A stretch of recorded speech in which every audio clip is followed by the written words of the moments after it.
ایک ان کا پروسیجر 2016 میں ہوا تھا جس دوران ان کے ہارٹ کی پرفریشن ہو گئی, ہارٹ پرک ہو گیا, اور وہ ان کا سینہ کھول کے دوبارہ سے اس کو فکس کرنا پڑا, اور وہ ایک دن ڈائگنوسس کیا تھا طاہر صاحب؟ میں وہی عرض کروں نا, اس وقت ایشو یہ تھا کہ جب آپ کا پلیٹلیٹ کاؤنٹ لو ہو تو ڈاکٹرز آپ کو بلڈ تھنر نہیں دیتے. جو ہارٹ کنڈیشن میں نے ابھی بیان کی اس کے لیے بہت ضروری ہے اور امپیریٹو ہے کہ بلڈ تھنرز دیے جائیں, اور جب وہ سروسز ہاسپٹل میں زیر علاج تھے تو جب بلڈ تھنرز بند کیے گئے تو ان کو ایک ہارٹ اٹیک بھی ہوا, اور پنجاب انسٹیٹیوٹ آف کارڈیولوجی سے ڈاکٹرز کو رش ان کرنا پڑا. جب ہارٹ افیکٹ ہوتا ہے تو کڈنیز افیکٹ ہوتی ہیں, اور ابھی پچھلے دنوں ان کو واٹر ریٹینشن شروع ہو گئی تھی اور شارٹنس آف بریتھ شروع ہو گئی تھی, جس کا مطلب ہے کہ آئیدر دا ہارٹ اور the kidney is not functioning properly.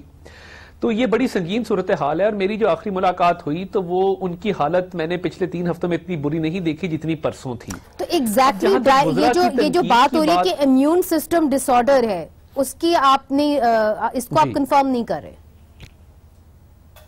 دیکھیے امیون سسٹم ڈس آرڈر تو اسے کہہ رہے ہیں, بٹ دا میڈیکل ٹرم جو تمام میڈیکل بورڈز نے یوز کی وہ ایڈیوپیتھک کی. ایڈیوپیتھک کا مطلب ہے وداؤٹ نون کازز. اب کچھ ٹیسٹ ہونے ہیں جس کے اندر بون میرو بائیوپسی ہے, جس کے اندر پیٹ سکین ہے, جس کے اندر ایک جینولوجی کا ٹیسٹ ہے. آپ لوگ یہ سمجھتے ہیں یہ جتنی کمپلیکیٹڈ بیماریاں ہیں یہ ملک سے باہر ہی ہو سکتی ہیں, لندن میں ہی ہو سکتی ہیں, کم از کم یہ آپ کا موقف رہا ہے؟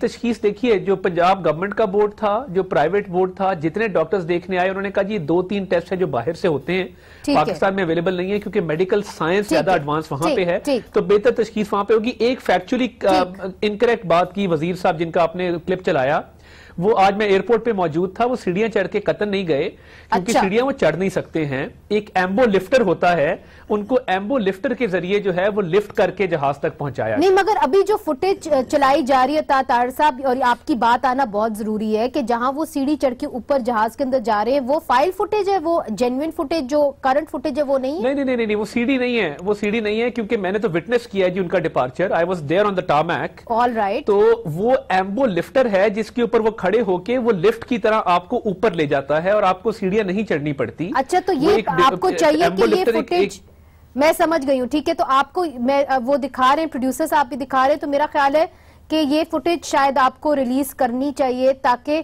اس کے اوپر جو ابہام ہے وہ بھی جو ہے کریکٹ ہو جائے. ریاض فتیانہ صاحب, جس طرح کہ عطا طاہر صاحب نے بڑی تفصیلی طور پہ بتایا کہ کیا کیا ان کو بیماریاں ہیں, کس طرح ان کو لفٹ کر کے لے جایا گیا, آپ سمجھتے ہیں کہ اس پوائنٹ کے اوپر جس قسم کے بیانات آ رہے ہیں مناسب تھے, ان کو زیب دیتے تھے جو آپ کے وزراء ہیں؟ دیکھیں, طاہر صاحب نے جو بتایا ہے یہاں پہ, میڈیکل بورڈ کی ریکمنڈیشن, ہائی کورٹ کا فیصلہ, حکومت نے تو بڑی مثبت رپلائی کیا ہے. کوئی انتقامی کارروائی کی سوچ نہیں تھی, اور نہ ہی ہم کسی کی بیماری پہ سیاست کرتے ہیں. ہم تو مخالفین کے لیے بھی دعا گو ہوتے ہیں, اللہ تعالیٰ ان کو زندگی اور صحت دے. اس لیے اگر وہ بیمار ہیں اور انہیں اب برطانیہ شفٹ کیا گیا ہے تو قبل از وقت کسی قسم کا تبصرہ کرنے کی پوزیشن میں تو نہیں ہوں. میں تو انتظار کروں گا کہ ڈاکٹرز کی وہاں کی فائنڈنگ کیا آتی ہے, ریکمنڈیشن کیا آتی ہے. یہی بتایا گیا ہے شاید پہلی رات وہ اپنے گھر پہ آرام فرمائیں گے, ظاہر لمبا سفر کرنے کے بعد ہو سکتا ہے کل ان کی حالی کلینک کے اندر. تو جب تک وہاں کے, کیونکہ برطانیہ کے ہاسپٹل میں تو آپ کوئی سیاست نہیں کر سکتے نا, وہاں تو جو حقائق ہوگے سامنے آ جائیں گے, تو جب حقائق وہاں سے سامنے آئیں گے تو اس پر تبھی کوئی بات کہی جا سکتی ہے. اچھا, تو کم از کم میرا خیال ہے ریاض فتیانہ صاحب جو ہیں وہ ایک ایسے پی ٹی آئی کے ممبر ہیں جو واقعی میں شائستگی سے بات کرتے ہیں. مفتی کفایت اللہ صاحب, اب چونکہ نواز شریف صاحب چلے گئے, آپ کو یاد ہوگا انہوں نے خط لکھا تھا اپنے بھائی کو, ان کا تھا اب وقت ہے کھڑے ہونے کا, اب وقت ہے جو ہے ہسٹری کا ساتھ دینے کا. ان کی بیٹی بھی اب خاموش ہیں, ٹویٹ نہیں کر رہی ہیں. آپ کیا سمجھتے ہیں کہ ایک جو مزاحمتی سیاست شروع کی تھی نون لیگ نے ایک طریقے سے, اس کا خاتمہ ہو گیا جب میاں نواز شریف صاحب باہر گئے ہیں ملک سے؟ بسم اللہ الرحمن الرحیم. مونی سے میں سب سے پہلے آپ کا شکر گزار ہوں کہ آپ کے حوالے سے ہمارا موقف قوم تک پہنچ جاتا ہے. آپ نے بہت اچھا سوال کیا ہے, لیکن میں اجازت مانگوں گا اس سے پہلے ایک اور بات کروں. ہمارے ہاں وزیر اعظم صاحب تشریف لائے ہزارہ میں, انہوں نے موٹر وے کے افتتاح پر چند باتیں کی. وہ باتیں میں نے سنی تو مجھے نہیں لگ رہا تھا کہ وہ عمران صاحب ہیں جو کنٹینر پہ تھے 2014 میں، یا وہ وزیر اعظم کی پوسٹ پر بیٹھے ہوئے ہیں۔ ایک ہندوستان کی بہت اچھی شاعرہ ہے، نام تو میں اس کا بھول گیا ہوں، اس نے اس موقع پر بڑی زبردست بات کی ہے۔ وہ کہتی ہیں جو خاندانی رئیس وہ مزاج رکھتے ہیں نرم اپنا، تمہارا لہجہ بتا رہا ہے تمہاری دولت نئی نہیں ہے، ذرا سا قدرت نے کیا نوازا کہ آ کے بیٹھے ہو پہلی صف میں، ابھی سے اڑنے لگے ہوا میں، ابھی تو حکومت نئی نہیں ہے۔ بہت زیادہ ذمہ داری سے الفاظ کے چناؤ کے اندر احتیاط کرنی چاہیے، ہمارا قوم کسی بھی حادثے کا متحمل نہیں ہو سکتا۔ ٹھیک، یہ تو میری اور اب میرے سوال پہ بھی آپ کے سوال پہ آ جاؤں۔ تھوڑا سا مجھے آپ کو حقائق کا سامنا کرنا پڑا ہے، مجھے آپ کے اس پروگرام کے اندر یہ بھی سہولت ہوتی ہے کہ آپ بات کاٹتی نہیں ہے ماشاءاللہ۔ ہمارے دھرنے سے پہلے دیکھا جائے، ہمارے دھرنے کے بعد دیکھا جائے تو آپ کو چیزیں مختلف نظر آئیں گی۔ مثلا پرویز الہی صاحب کا وہ بیان جو جرگہ میں سلیم صافی کے ساتھ ہوا تھا، جی جی جی، مسلم لیگ قاف کی میٹنگز، ان کے تحفظات، ایم کیو ایم کی وہ تحفظات، پیر پگاڑا کا بیان، یہ وہ تمام لوگ ہیں جن کی بنیاد پر یہ حکومت قائم ہے۔ اگر آپ ان کو ناراض رکھیں گے تو اس کا معنی یہ کہ آپ کی حکومت اس قابل نہیں ہے کہ آپ اس کو وہاں تک لے جائیں۔ میں ایک بات کرتا ہوں، اس سے اتفاق ضروری نہیں ہے لیکن اس کو دیکھ لیا جائے۔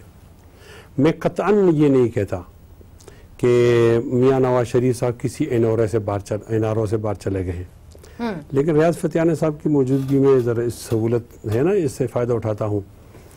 کسی نے رسیوں کو کس لیا تھا، ہمارے دھرنے سے ان کو خیال آیا کہ یار یہ تو بہت زیادہ رسیاں کسی گئی ہیں، تو انہوں نے اس کو ڈھیلا کر دیا۔ تو ڈھیلے پن میں کیا ہوا، وہ زرداری صاحب بھی باہر آ گئے، زرداری صاحب جیل سے اسپتال میں آ گئے، اور مریم صاحبہ بھی آ گئیں، اور میاں صاحب بھی باہر چلے گئے۔ یعنی وزیر اعظم تو نہیں گئے مگر اور لوگ باہر جیل سے آ گئے، آپ کے کہنے کا مقصد میں آپ کو پوری کرامت بتا رہا ہوں نا، دھرمی کی کرامت بتا رہا ہوں۔ میں اس حوالے پر ایک جملہ بولتا ہوں، مجھے معاف کیا جائے ریاض فتیانہ صاحب اس بولنے کے لیے، آئی ایم سیئنگ، وہ یہ جملہ ہے، کل وزیر اعظم صاحب جو درونی خانہ بوکھلاہٹ تھی نا، تناؤ تھا، شکار، اس سے نکلنے کی کوشش کر رہے تھے لیکن وہ کوشش ناکام ہوئی۔ ہر ایک آدمی لہجے کو سمجھتا ہے۔ انہوں نے بلال بھٹو کا جس طرح مذاق اڑایا، ٹھیک ہے، اس کا حق ہے، وہ اپنے کمیون کس طرح مطمئن کرتا ہے، کوئی ڈگڈگی بجاتا ہے۔ اس بات سے آگے نکلتے ہیں چونکہ امین الحق صاحب کچھ کہنا چاہ رہے ہیں۔ میں یہ اتنی بات آپ مان لیں کہ ہمارے دھرنے سے پہلے اور حالات ہے، اب چوڑیاں تھوڑی سی ہل گئی ہیں، اور یہ بارش کا پہلا قطرہ نمونی ہے، اور بھی انشاءاللہ بارش ہے۔ یہ کہہ رہے ہیں کہ جو رسی کسنے والے لوگ ہیں انہوں نے اب رسی کو تھوڑا سا ڈھیلا چھوڑا ہے، تو اس ڈھیل کے نتیجے میں آپ کو لگتا ہے کہ شاید آپ کو ایک وزارت بھی مل جائے؟ اور دیکھیں، جہاں تک وزارت کی بات ہے یا مشیر بننے کی بات ہے، ایم کیو ایم کا کبھی بھی یہ نظم العین نہیں رہا ہے، اور ایم کیو ایم نے جب پی ٹی آئی کے ساتھ ایم او یو سائن کیا تو اس کے اندر بھی کسی وزارت گورنرشپ کی مشکل کی بات نہیں کی۔ مگر یہ بات تو اب حقیقت ہے کہ یہ باتیں ہو رہی ہیں کہ آپ کو ایک اور وزارت مل گئی، شاید 2 وزارتیں اور مل رہی ہیں۔ میرا خیال ہے کہ ایم کیو ایم اس میں کوئی انٹرسٹ نہیں ہے۔ ایم کیو ایم آپ کو انٹرسٹ نہیں ہے وزارت؟ بالکل، ایم کیو ایم کو ایز اے پولیٹیکل پارٹی اس بات سے بالکل انٹرسٹ نہیں ہے کہ وزارت ملتی ہے، مشکل ملتی ہے۔ ایم کیو ایم صرف کیا چاہتی ہے؟ ایم کیو ایم چاہتی ہے کہ اربن ڈیولپمنٹ پیکیج جس کی پرائم منسٹر آف پاکستان نے بات کی ہے وہ لازمی طور پہ ملا جائے۔ 162 تھا نا، 162 ارب روپے کی جو بات کی گئی ہے، اور ہم نے یہ بات بار بار میٹنگوں میں بھی اٹھائی ہے کہ ہمیں وہ ڈیولپمنٹ پیکیج جس کے اندر ہمیں پتا ہے کہ تقریباً 35 ارب روپے جو ڈائریکٹ فنڈنگ ہونی فیڈرل گورنمنٹ کی طرف سے، وہ پیسے سندھ میں منتقل کیے۔ مگر اب کوئی اشارہ ہوا ہے کہ جی وہ ریلیز کر دیں گے وہ پیسے تاکہ ڈیولپمنٹ ہو سکے اربن سینٹرز کے اندر؟ منیزہ، میں عرض کروں کہ اس میں سے کچھ پیسے ریلیز ہوئے ہیں، لیکن اس کی رفتار انتہائی سست ہے، جس کے اوپر ایم کیو ایم کا اپنا ایک شدید ترین ریزرویشن ہے، اور اس حوالے سے ہم وفاق سے بار بار ملاقات کر رہے ہیں، گورنر صاحب سے ملاقات کی ہے۔ ہماری کیا خواہش ہے؟ ابھی حال ہی میں آپ کی ملاقات ہوئی ہے، بالکل اس کے کوئی حتمی فیصلہ ہوا ہے؟ نہیں، اس میں کوئی حتمی فیصلہ نہیں ہو پایا، اور ہم دوبارہ اسلام آباد میں موجود ہیں، ہم کل پرسوں دوبارہ ان سے ملاقات کرنے جا رہے ہیں، اور انشاءاللہ تعالیٰ ان تمام معاملات کو اٹھایا جائے گا۔ ہم کیا چاہتے ہیں کہ حیدرآباد یونیورسٹی کی جو بات کی گئی تھی اس کے فنڈ ریلیز کیے جائے، اور اس کی گراؤنڈ بریکنگ حیدرآباد میں میں انعقاد کیا گیا. نمبر 2 گرین لائن کا منصوبہ جو پچھلی وفاقی حکومت نے شروع کیا تھا. مطلب افسوس کہنا پڑتا ہے کہ سندھ حکومت مطلب اربن سندھ کو سیاسی انتقام کے نام پہ کچھ دینے کو تیار نہیں ہے. تو کم از کم اگر فیڈرل گورنمنٹ ہمیں دے رہی ہے تو کم از کم اس کو مکمل کیا جائے.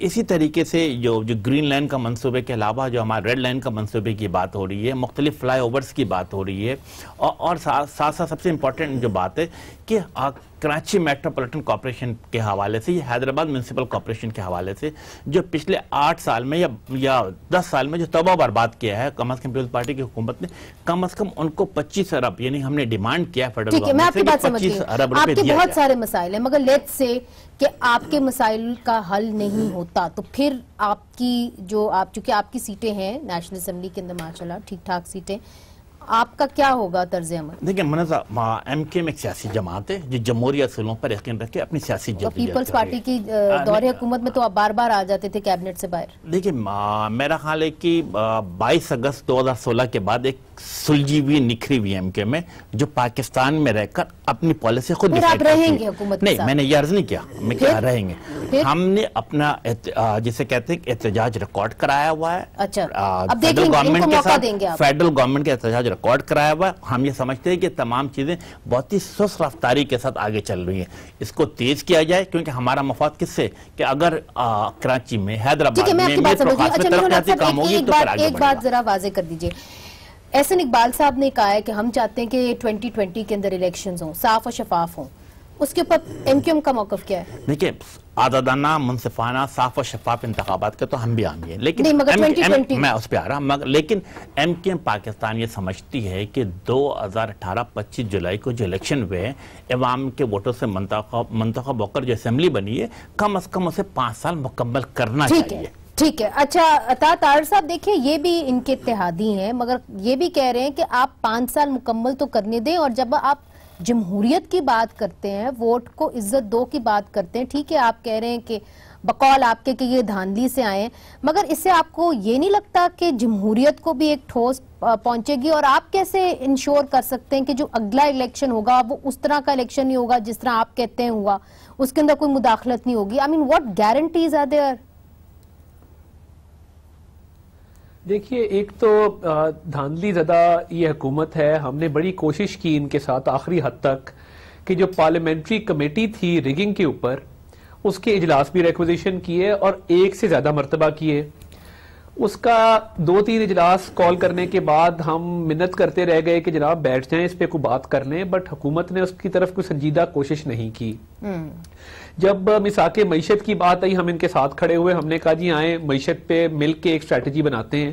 انہوں نے پایا حقارت سے ہماری وہ آفر ٹھکرا دی. نہیں وہ ساری باتیں میں آپ کی مان جاتی ہوں, مگر واٹ گارنٹیز دیتا طاہر صاحب کہ جو اگلا الیکشن ہوگا وہ مداخلت کے بغیر ہوگا, وہ صاف و شفاف ہوگا, اس کے اندر کوئی کٹ پتلی نہیں بنے گا, اس کے اندر کوئی کٹ پتلی بنانے والا اس کے پاس اتھارٹی نہیں ہوگی. I mean what guarantees are there? دیکھیے اس پہ اس کے اوپر ایک گرینڈ ڈائیلاگ کی ضرورت ہے اور تمام پولیٹیکل پارٹیز کو بیٹھ کے کچھ طریقہ کار طے کرنے کی ضرورت ہے. الیکٹورل ریفارمز بل اگر آ سکتا ہے اس کو لانا چاہیے.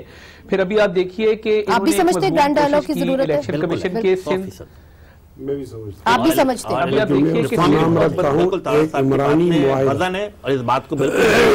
ہیں.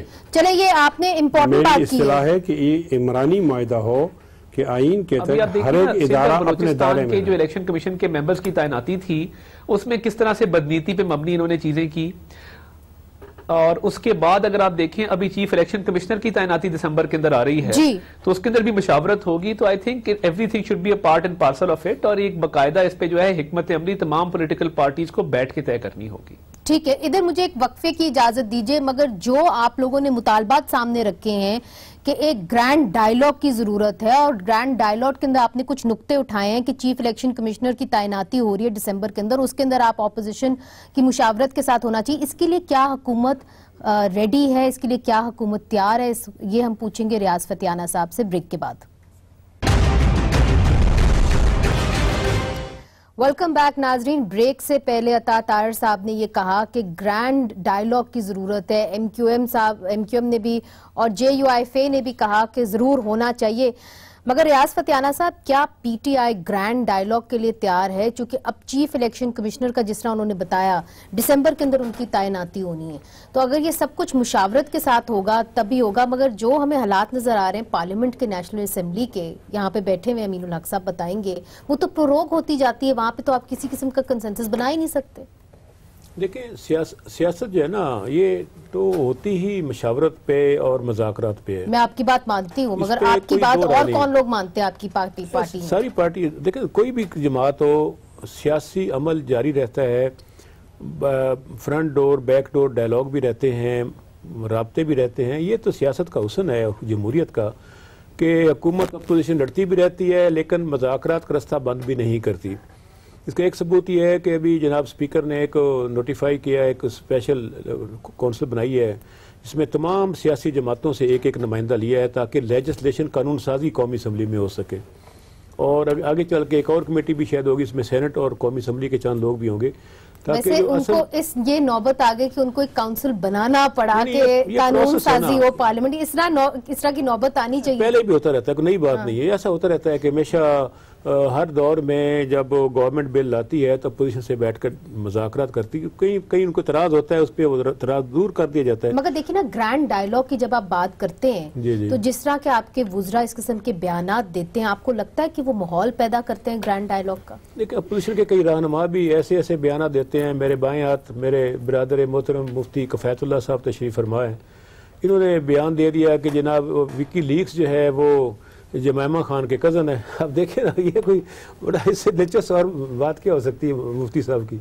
تو آج بھی انہوں نے اپنی جماعت کا موقف کم پیش کیا ہے اور دائیں بائیں گھما شما کے کبھی ایم کیو ایم کی طرف کبھی ان کی طرف۔ آپ چونکہ پرانے سیاستدان ہیں، بڑے منجے ہوئے سیاستدان ہیں، آپ کو لگتا ہے کہ گرینڈ ڈائیلاگ ہونے جا رہا ہے؟ اس میں آپ سے اس لیے پوچھ رہی ہوں ریاض صاحب کہ کچھ تبدیلی کی ہوائیں پنجاب سے بھی چل رہی ہیں۔ آج آپ نے اخبار پڑھا ہوگا تو اس کے اندر بڑی لیڈنگ سٹوری ہے کہ آپ کے اپنے ایم پیز جو ہیں، جو آپ کی اپنی ایک میٹنگ ہوئی اس کے اندر انہوں نے اٹھ کے چیف منسٹر عثمان بزدار کے خلاف بہت ساری شکایتیں کی اور انہوں نے کہا کہ ہمیں تو بیوروکریسی بھی کام نہیں کرنے دے رہی، آپ بیوروکریسی کو کہیں کہ ہمیں کام کرنے دیں۔ دیکھیں، بیوروکریسی جو بھی دور ہو اس کا اپنا ایک مائنڈ سیٹ ہوتا ہے، اور میرا خیال میں 6ٹھی دفعہ اسمبلی میں ہوں مرزے، اور ہر پارلیمانی پارٹی میں پچھلے میں نے 6 اسمبلیوں میں دیکھا ہے ارکان اسمبلی کو شکایات ہوتی ہیں بیوروکریسی سے، کوئی نئی بات نہیں ہے۔ اور دوسرا یہ کہ ہر دور میں ارکان اسمبلی ناراض بھی ہوتے ہیں، راضی بھی ہوتے ہیں، ان کو منایا بھی جاتا ہے۔ مگر آپ کے اپنے ہی لوگ آپ سے ناراض ہو رہے ہیں نا، یہ تو میں آپ کو وہ بات کوٹ کر رہی ہوں۔ دیکھیں نا، میں نے عرض کیا میں 6ٹھی دفعہ اسمبلی میں ہوں، میں نے دیکھا ہے ہر دور میں پارلیمانی پارٹی کی میٹنگ میں دائیں بائیں ارکان اسمبلی کے تحفظات ہوتے ہیں، وہ دور ہوتے رہتے ہیں۔ یہ ایک نارمل پریکٹس ہے، یہ کوئی نئی بات انہونی انوکھی نہیں ہے، اور تھوڑا سا وقت لگے گا۔ باقی رہ گئی اپنے گرینڈ ڈائیلاگ کی بات کی، وہ ہم اس پہ یقین رکھتے ہیں، ہم تو نہ انتقامی کارروائی پہ یقین رکھتے ہیں، نہ ہم کوئی ناراضگی پہ یقین رکھتے ہیں۔ ہم تو ہر سیاسی جماعت کے ساتھ مذاکرات کرنے کے لیے تیار ہیں، عوام کی خاطر، جمہوریت کی خاطر اور انسانی حقوق اور قانون کی حاکمیت کی خاطر۔ مگر بات یہ ریاض صاحب، مفتی صاحب بتائیں گے کہ فورن فنڈنگ کیس جو ہے وہ بھی، اس کی بھی سماعت اب ہونے لگی ہے، تو اس کے اندر بھی یہ خدشات ہیں کہ ہو سکتا ہے کہ اگر فورن فنڈنگ کیس ان کے خلاف چلا جائے تو پھر تو ایک بحران پیدا ہو جائے گا۔ اس پہ تو بات نہیں ہو سکتی، وہ تو سب جوڈیس ہے، کورٹ میں جو معاملہ ہو اس پہ بات نہیں ہو سکتی قانون کے مطابق۔ نہیں، مگر بات کئی چیزوں پہ ہو سکتی، کئی چیزوں پہ نہیں ہو سکتی، اس خبر ضرور پہ ہم بات ہو سکتی ہے کہ دیکھیں یہ بحران تو پیدا ہوگا، اس میں تو کوئی شک نہیں۔ نہیں ریاض صاحب، اس پر تو بات ہو سکتی ہے کہ لوگوں نے چوری کی ہے نا اور فنڈنگ کا غلط استعمال ہوا ہے۔ اب عدالت میں کیس ہے تو ہم یہ احتیاط کرتے ہیں کہ اس کی حتمی بات ہم نہیں کر سکتے۔ یہ تو اچھا ہوا نا کہ وہ جو آدمی اوروں کو چور کہہ رہا تھا نا، وہ خود چور ثابت ہو گیا، چور مچائے شور۔ اب بحران تو ہے، دیکھو نا، آپ سے میں نے ابھی ایم کیو ایم کے 7 ممبر ہیں، 3 گرینڈ والوں کے ہیں، کاف کے 5 ہیں، یہ کل آپ کے بن جاتے ہیں 15 لوگ آپ سے مخالف ہیں، اور آپ ہمیں کیا اعتماد دلائیں گے عوام کو جو بیچاری مہنگائی میں پس گئی ہے؟ میری بات یہ کہہ رہے ہیں، یہاں پہ بیٹھے ہوئے یہ کہہ رہے ہیں کہ اس حکومت کو اپنی مدت پوری کرنی چاہیے، امین الحق صاحب کہہ رہے ہیں، ایم کیو ایم کی ترجمانی کر رہے ہیں۔ ہمارے ہاں پاکستان میں کوئی قانون سازی یہ خواہش پر کوئی خواہش کر سکتا ہے، لیکن جب ڈیلیور نہیں کر سکتے تو آپ جان کیوں نہیں چھوڑ دیں؟ ڈیلیوری سے بڑھ کر کیا ہوگا؟ معیشت پہلے سے بہتر ہو گئی ہے. آپ کا آنا غلط. دیکھو نا ہماری بات یہاں سے نہیں شروع ہوتی. میں تو حیران ہوں ریاض صاحب کس طرح جواب دیں گے. ہم تو فرام ڈے ون کہہ رہے تھے کہ ناجائز حکومت ہے بھائی, اندر نہیں جاؤ. ہمیں پی ایم ایل ایم نے اور انہوں نے سمجھایا اندر جائیں. اندر جا کر انہوں نے 2 آفر کی ہے.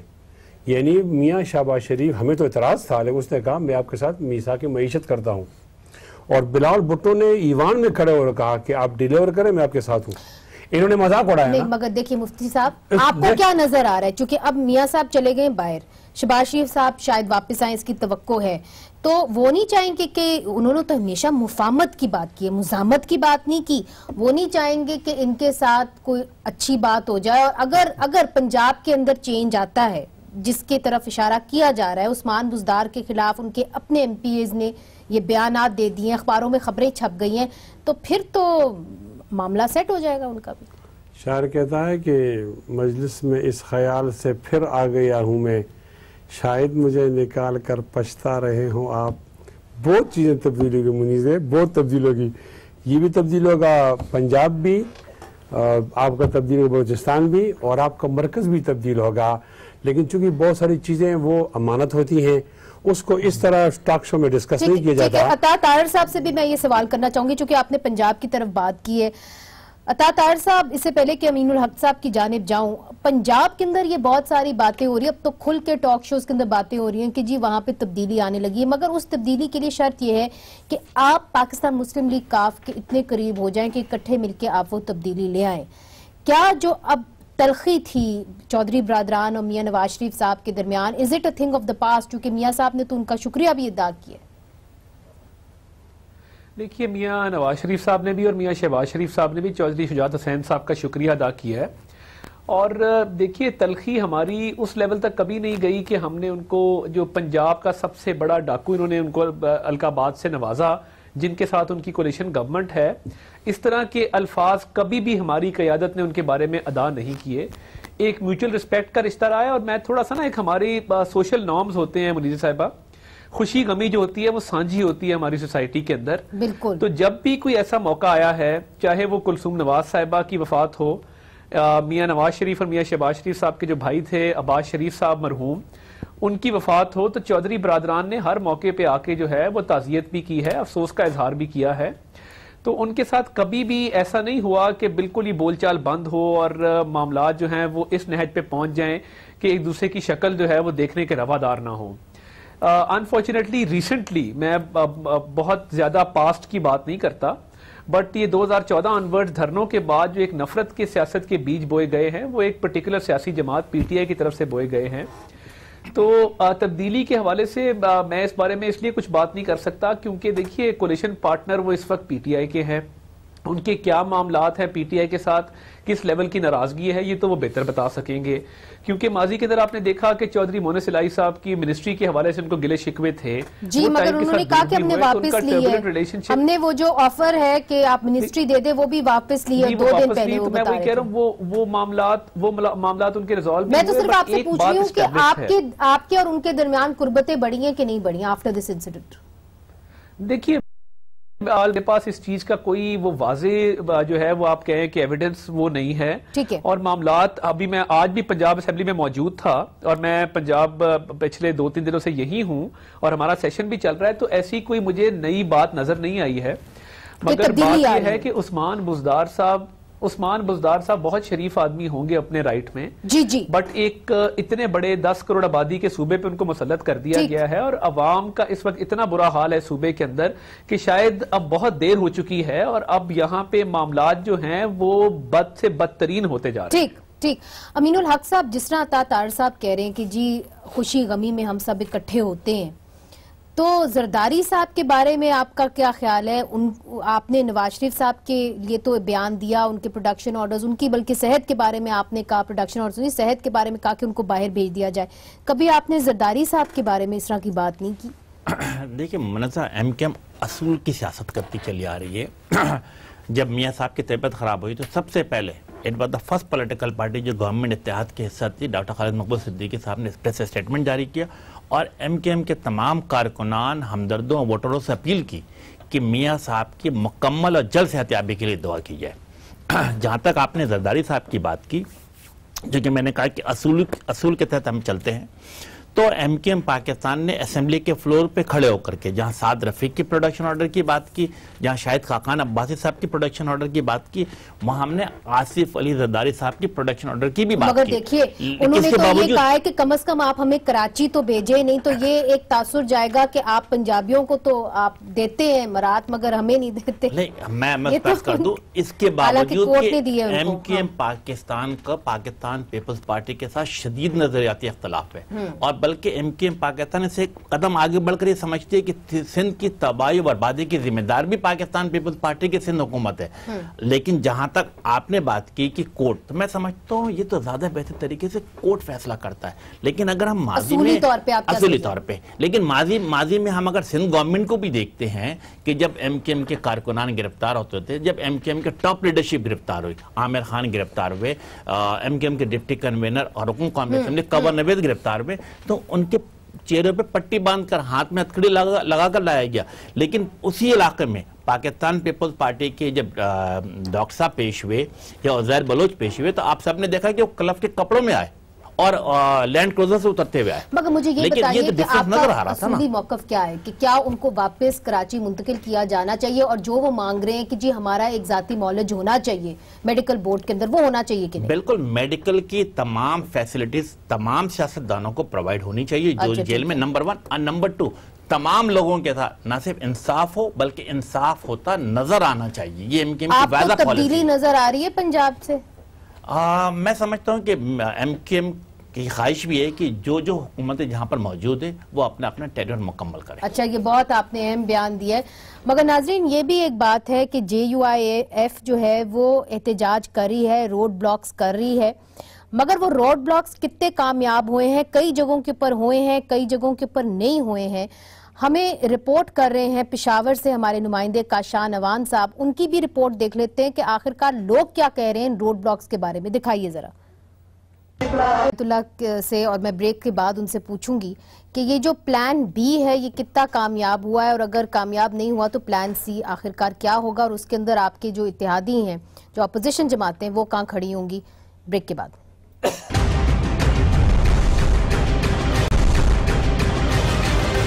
ویلکم بیک ناظرین۔ بریک سے پہلے ہم نے آپ کو دکھایا کہ JUIF کا جو پلان بی تھا وہ یہ تھا کہ شاہراہوں کو بند کرنا ہے، تو کئی جگہوں کے پر عارضی طور کے پر بند ہوئی، کئی جگہوں کے پر نہیں ہوئی۔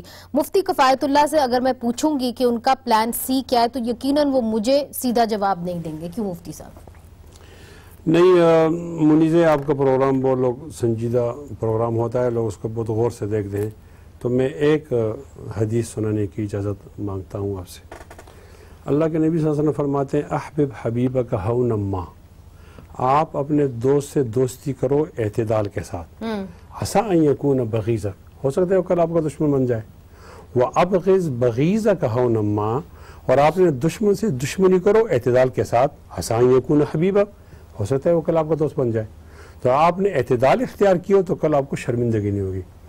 بہت زیادہ میں ساری کرتا ہوں ریاض صاحب سے، ہمارے ہاں تمام سیاستدانوں کے اندر ایک اخلاقی اقدار، معاشرتی اقدار موجود ہیں۔ پلان سی کیا ہے مفتی صاحب؟ میں بتا رہا ہوں نا، یہ PTI والے کے نوجوانوں نے کوئی طوفانی بدتمیزی شروع کر دیا، تو اب یہ ایک ایسی جماعت آ گئی جو معاشرتی اور اخلاقی اقدار میں ایک ساتھ۔ دیکھیے یہ سب چیزیں ٹھیک ہے، مگر پلان سی کیا ہے؟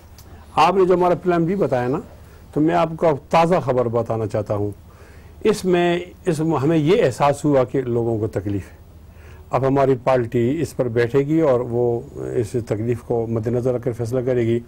مجھے تو ابھی ایک اطلاعی ہے، میں اس کو وہ نہیں کر سکتا تصدیق، لیکن رہبر کمیٹی نے یہ کہہ دیا ہے کہ اب ہم شاہراہ بند نہیں کریں گے، اب ہم جلسہ کریں گے، ہر شہر میں نا جلسہ کریں گے۔ JUIF اکیلی نہیں، رہبر کمیٹی کی بات کر رہا ہوں۔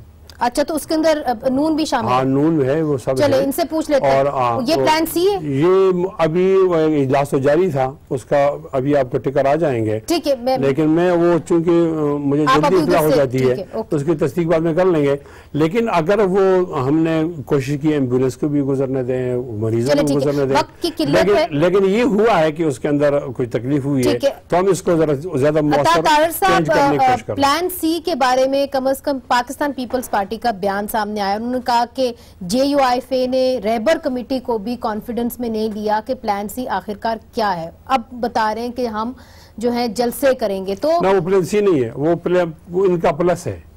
اچھا, پلان سی تو وہ ہمیں بھی نہیں بتا رہے. تو آپ کو کیا JUIFA نے اعتماد میں لیا ہے کہ وہ کرنے کیا جا رہے ہیں؟ چونکہ جب تک اعتماد میں نہیں لیں گے تو شاید آپ اس طریقے سے آ نہیں سکیں گے ان کے ساتھ. دیکھیے, رہبر کمیٹی کا جو ہے وہ بڑا فعال رابطہ ہے باقی ممبرز کے ساتھ, اور آج میٹنگ بھی جو ہے وہ کنوین ہوئی ہے. اور جلسوں کے حوالے سے تو جب شروع میں اسٹریٹجی بن رہی تھی تو ہم اس پہ آن بورڈ تھے کہ جو پروونشل ہیڈ کوارٹرز اور اضلاع کے اندر جلسے ہونے ہیں وہ انتہائی ضروری ہیں. اور ہمارا تو یہ بھی خیال تھا کہ جو بلڈ اپ ہو دھرنے کا اس کے اندر جو ہے وہ جلسوں سے بات شروع کی جائے. تو اس کے لیے ہم مکمل طور پہ تیار ہیں جلسوں کے لیے, اور JUIF کے ساتھ مل کے انشاءاللہ یہ اسٹریٹجی فارمولیٹ بھی ہوگی, اور رہبر کمیٹی بھی جو ڈیسائیڈ کرے گی وہ ایز اٹ از انشاءاللہ امپلیمنٹ ہوگا. ٹھیک ہے. تو جہاں تک جلسوں کا سوال ہے تو جلسے کی طرف اگر چلے جائیں گے تو جو آپ ڈائیلاگ کی بات کر رہے تھے ریاض صاحب, وہ کیسے ہوگا؟ دیکھیں, گزارش یہ کہ JUI نے جب دھرنا ختم کیا ہے تو انہوں نے اعتماد میں نہیں لیا اپنی اپوزیشن پارٹیز کو. دوسرا یہ کہ جب ان کا جلوس نکلا تو سندھ میں پیپلز پارٹی ان کو پنجاب کے بارڈر پہ چھوڑ گئی اور نون لیگ لاہور سے آگے نہیں آئی. اس سے مولانا صاحب ناراض بھی تھے, اس لیے دھرنا ختم کرتے ہوئے انہوں نے کسی کو اعتماد میں نہیں لیا. اور تیسرا یہ کہ اس پورے ایشو میں, جس پورے پروسیس میں مولانا صاحب ایک قائد حزب اختلاف کے طور پر امرج ہوئے ہیں, اور اس کا سب سے زیادہ نقصان جو ہے وہ دونوں بڑی پارٹیوں کو ہوا ہے اپوزیشن کی, مسلم لیگ نون اور پیپلز پارٹی کو, کہ وہ پس منظر میں چلی گئی ہیں. اور میں سمجھتا ہوں اگر وہ دوبارہ مولانا صاحب کے ساتھ اتحاد اور الحاق کریں گی تو فردر پیچھے چلی جائیں گی. تو ان کے لیے میرا مشورہ, مفت مشورہ ہے بغیر فیس کے, کہ اس ٹریپ سے, اس پھندے سے بچیں اور اپنی الگ سیاست کریں, ورنہ آپ ثانوی حیثیت اختیار کر جائیں گے اور مولانا صاحب اپوزیشن کو لیڈ کریں گے. اور تیسرا یہ کہ پلان سی جو ہے ان کو انہوں نے کہا ہے کہ ہم جلسے کریں گے. زیادہ میرا تو مشورہ یہاں بھی ہوگا کہ زیادہ بہتر ہوگا کہ بجائے جلسے کر کے قوم کی توانائی اور پیسہ ضائع کریں, بچت کا عنصر اختیار کرتے ہوئے اپنے حجروں میں بیٹھ کے اللہ اللہ کریں اور دعائیں کریں اللہ تعالیٰ سے, تو وہ زیادہ بہتر ہوگا, چونکہ اللہ صاحب سے بڑی طاقت ہے. امین الحق صاحب, جس طرح کہ ریاض فتیانہ صاحب کہہ رہے ہیں کہ ایک طریقے سے پاکستان مسلم لیگ نون اور پاکستان پیپلز پارٹی پس منظر میں چلے گئے, JUIFA آگے آ گئی, آپ سمجھتے ہیں کہ جس طرح یہ پلان کر رہے ہیں کہ جی ہم جلسے کریں گے, وہ کہہ رہے ہیں ہم ان کا ساتھ دیں گے, کیا یہ اوپن ڈائیلاگ میں کامیاب ہو جائیں گے؟ دیکھیں, JUI نے جو آزادی مارچ کراچی سے شروع کیا اور پنجاب ہوتے ہوئے اسلام آباد پہنچے, بظاہر کراچی یا حیدرآباد میں کوئی سیاسی الچل نظر نہیں آئی. اسی طرح اگر پلان بی میں بھی دیکھا جائے تو مطلب جو کراچی شہر ہے یا حیدرآباد شہر کے اندر کوئی ایکٹیویٹیز نہ ہونے کے برابر تھی. آؤٹ اسکٹ آف کراچی میں یہ ہب, تو اوپن ڈائیلاگ کا چانس ہے. اب جہاں تک اوپن ڈائیلاگ کے, میں سمجھتا ہوں کہ سیاسی ورکرز کی بنیادی ڈائیلاگ اینڈ ڈسکشن ہے. میں سمجھتا ہوں کہ بالکل بات چیت ہونی چاہیے, ایک ٹیبل پہ بیٹھنا چاہیے, اپنی آثار نظر آ رہے ہیں چونکہ آپ اس وقت اسمبلی کے اندر. میں سمجھتا ہوں کہ دیکھیں, اسمبلی پروروک ہونے سے ایک دن پہلے جو اسمبلی کا ماحول بنا اور جس کے اندر PTI, PMLN اور پاکستان پیپلز پارٹی, دوسری پارٹیاں بھی بیٹھی, اور انہوں نے ایک اچھا ماحول پہلی دفعہ 14 مہینے میں پہلی دفعہ ایک مثبت, صحت مند اور جمہوری ماحول اسمبلی کے اندر نظر آیا. میری ذاتی رائے ہے کہ ریاض فتیانہ صاحب جیسے ذہین آدمی ہے, دھیمے لہجے سے بات کرتے ہیں, ان جیسے لوگوں کو بھی میرا خیال ہے کہ بالکل ہونا چاہیے. اور MQM جمہوری روایت کو قائم و دائم رکھنے کے لیے یہ اس کی خواہش مند ہے کہ پارلیمنٹ اپنا پورا وقت مکمل کرے. بہت بہت شکریہ آپ کا, بہت بہت شکریہ. بس میرا ریپ اپ ہو گیا جی, پروگرام کٹ ہو جائے گا. الٹی جنگ شروع ہو گئی ہے دھرنے کے بعد. اچھا, الٹی جنگ شروع ہو گئی. ریاض فتیانہ صاحب, کفایت اللہ صاحب, عطا طاہر صاحب, آپ تمام لوگوں کا بہت بہت شکریہ. ناظرین, ابھی بھی جو سیاسی منظرنامہ ہے وہ دھندلا ہے, کلیئر نہیں ہو رہا. آنے والے دنوں میں کچھ ایسے لگ رہا ہے, کچھ آثار ہیں کہ کچھ صاف ہوگا. ہمارے ساتھ ہی رہیے گا اور کل پھر ملیں گے. خدا حافظ.